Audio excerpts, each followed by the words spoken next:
कशी आहेस आता? असं काय विचारतेस? सहजच तुझ्या तब्येतीची चौकशी करायला आले होते. डॉक्टर दीक्षितांचा पण फोन येऊन गेला मगा. तुझ्याबद्दल विचारत होते.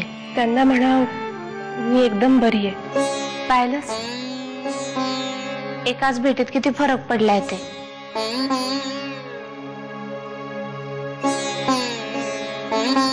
हा फरक कुठल्याही डॉक्टरांमुळे नाही तर माझ्या नवऱ्यामुळे झालाय. हे जर असंच वागत राहिले ना तर बघता बघता चमत्कार घडेल.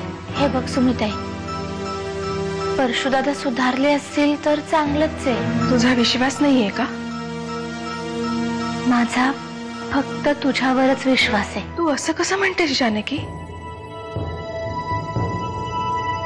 आणि तो जर आपला नवरा असेल तर? नरसिंह भाऊजी हॉस्पिटलमध्ये होते तेव्हा तू 15 दिवस जेवली नव्हतीस. आपलं वागणं, बोलणं, विचार करणं हे आपल्या जवळच्या माणसासाठीच असतं ना.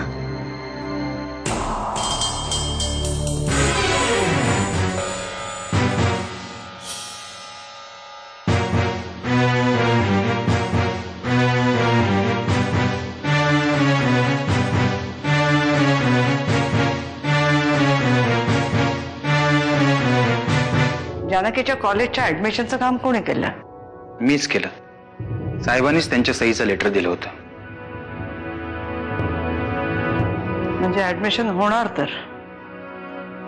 नातेवाईक साहेबांच्या एका फोनवर काम होतं. इथे तर लेटर दिलं होतं त्यांनी. एवढी मोठी गोष्ट घरात घडली, तुम्हाला आमच्याशी येऊन बोलावंसं नाही वाटलं? मला वाटलं की तुमच्या इच्छेनुसारच सगळं चाललंय. ही ऍडमिशन रद्द करायची असेल तर काय एक फोन करावा लागेल. उद्याच्या उद्या तो फोन करा. पण आत्याबाई, साहेबांची इच्छा आहे की वहिनी साहेबांनी कॉलेजमध्ये जावं. माझी इच्छा आहे की तिने कॉलेजमध्ये जाऊ नये. आत्याबाई, मी साहेबांच्या इच्छेबाहेर काही करू शकत नाही. म्हणजे मला माफ करा. या कॉलेजच्या प्रकरणातून दुसरं काही प्रकरण उद्भवलं का तर मग निस्तरायला मला सांगू नका. काय बेस्ट काम केलं राव. कसं काय जमते तुला हे सगळं?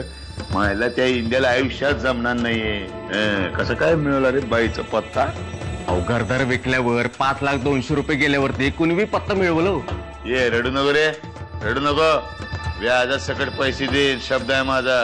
अहो मालक, तुमचं एक तरी काम कधी पूर्ण झालंय का? आपल्याला त्याच्यात काही फायदा झालाय का? हा रे, यायला प्रत्येक कामामध्ये काही ना काहीतरी विघ्न येत असतात. आता पाप करण्यात कसला आलाय प्रामाणिकपणा? मला तर वाटते प्रत्येक कामाला कोणा ना कोणाची तरी नजर लागते बघ. म्हणजे आता कुणाचं बळी देता की काय? एकदम माझ्या तोंडातलं बोलला रे. बळी द्यावाच लागणार. आता बळी द्यावाच लागणार. मी अमृताच्या कॉलेजमध्ये गेल्यानंतर नाही म्हणलं तरी आम्ही समोरासमोर येणार.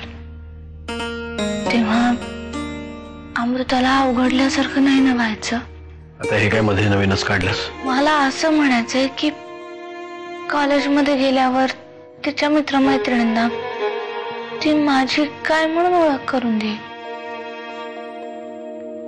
अगं हा तिचा प्रश्न आहे ना. ती ठरवेल काय उत्तर द्यायचं ते. तू कशाला रक्त आठवतेस? मी तुझ्याशी लपून छपून लग्न नाही केलं. आणि मला नाही वाटत अमृता सुद्धा लपवाछपवी करेल. अहो पण